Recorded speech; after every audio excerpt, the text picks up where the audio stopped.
Ipsium is a dangerous chemical, but it's the batch that are on the edge of exploding as the storm closes in. G'day, I'm RJ. Welcome to the Nerdy Dad channel and my review of the Bad Batch episode, The Crossing. The Crossing is the 9th episode of the Bad Batch Season 2, and it was directed by Nathaniel Villanueva. Let's talk about the episode, and that means potential spoilers. Getting to the heart of the episode, Omega is a child. Her home was destroyed, and for all she knows, the Kaminoan who raised her is dead.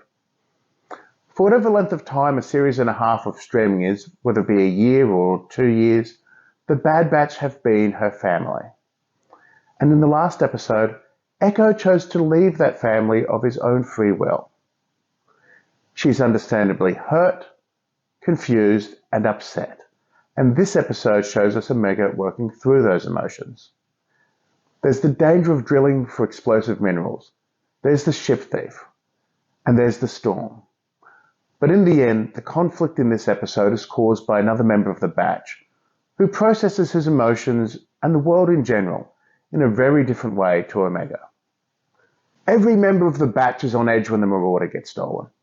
Wrecker was on watch, and during a stampede, he drops the canister. Unfortunately, when Wrecker says to Tech, well, why don't you carry it? Tech does. But Tech isn't as strong as Wrecker. And during the approaching storm, he drops the canister as well. Tempers flare. One family member left last week. And to Omega, it looks like her whole family is falling apart. On top of it, the Marauder wasn't just their form of transport, it was their home. This is the second home she's lost in a very short period of time. They're all on edge. But Omega is having, at least outwardly, the hardest time processing it. She might technically be older than them, but she is still a child, she hasn't been rapidly aged, and she hasn't been indoctrinated to be a soldier. She also hasn't seen as much conflict as the other members of the Batch. It's Tech with his brusque and to-the-point nature that sets her off.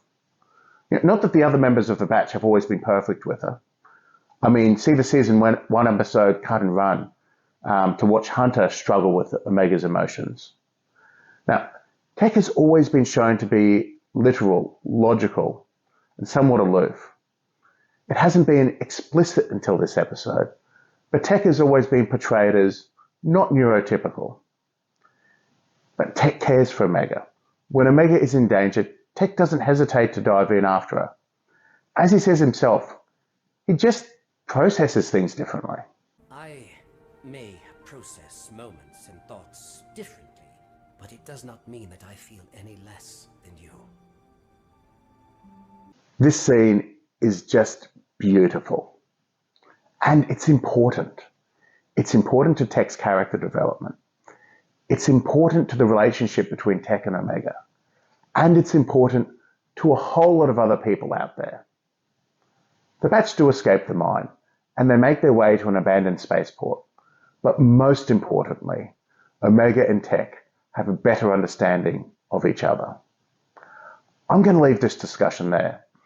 I hope you can join me when I sit down to discuss the next episode of the Bad Batch, Retrieval. And in the meantime, you can find another one of my videos here. This is the Nerdy Dad, signing off.